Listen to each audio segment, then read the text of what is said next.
Today, my presentation is entitled as the investigation of risk factors for onset and severity of chronic regional pain syndrome after arthroscopic rotator cuff repair. I have no financial relationship to disclose. Introduction.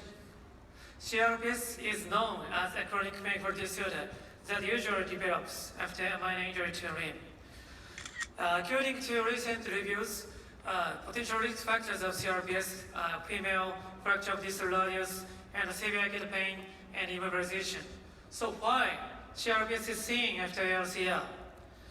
We think the condition of ARCR fits potential risks of CRPS with regard to severe acute pain after that procedure and immobilization with rigid swing fixation.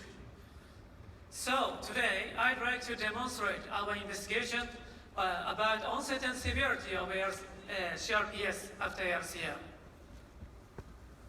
Our diagnosis of CRPS was made based on criterion from the Bureau of Labor and Health in Japan, following newest IASPs. And we defined the patient who had remaining symptoms of CRPS even after treatment for a half year as a resistant CRPS group. Subjects were 255 shoulders in 223 patients that we experienced in our departments between January 2012 and December 2014. Risk factors analyzed for CRPS were just as below. Statistical analysis were carried out using these procedures. Once the clinical criteria is fulfilled, patients were treated with oral steroids and warm and cool contrast bath therapy. Here, we have demographic data of our patient population. There is no significant difference between CRPS and non-CRPS group, and between CRPS and the resistant CRPS group too. Results. CRPS rate after ARCR was 8.2%, and the resistant CRPS rate was 3.5%. As for surgical factors, tear size, methods, and ultrasonic size, there is no significant correlation with, between two groups, and between CRPS and resistance groups too. Japanese Orthopedic Association score is comprised of pain, shoulder function, daily life activity, and mobility of range of motion. It improves significantly among three groups, and there is no significant difference between these groups. In risk factor analysis, post-operative contracture and diabetes and external fixation demonstrated significant correlation with onset of CRPS. In univariative analysis, with the more severe post-operative contracture progression, the more frequent the occurrence of CRPS was found. In multiple regression analysis, it was invariant regulatively. As for resistant CRPS, ulnar palsy and gender have a significant correlation with resistant CRPS.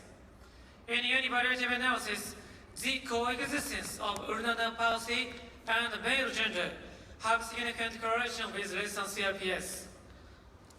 Multiple regression analysis shows the same results. Discussion.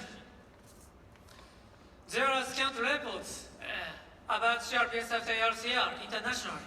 However, some literature have been reported from Japanese Shoulder Association. The CRPS rate after ARCR was reported 3.1% to 25%, higher than expected. From our research summary about onset, we have to pay more attention to patients after ARCR, whose post-operative RIM is limited. About severity, we have to pay more attention to CRPS patients after ARCR, who have ulnar palsy, whose gender is male. So, from our investigation, we have some questions. Question 1, how does diabetes correlate to CRPS? It has been inferred that microvascular dysfunction due to diabetes is supposed to worsen CRPS. Question 2, how does ring size correlate to CRPS?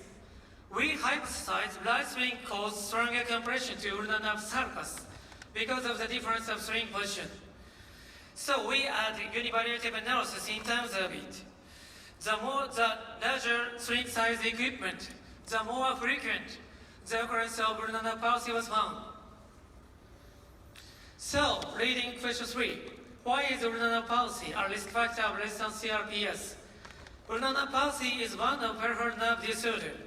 Pompey's cross-stimulation theory may support that coexistence of ulnar nerve palsy can be a potential risk factor of CRPS.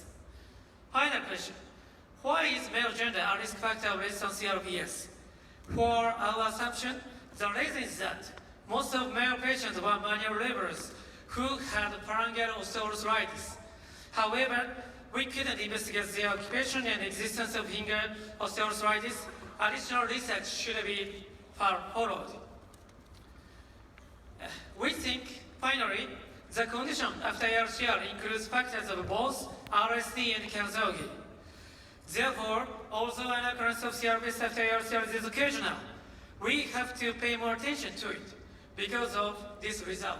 Thank you for your attention. We'd like to ask our speakers to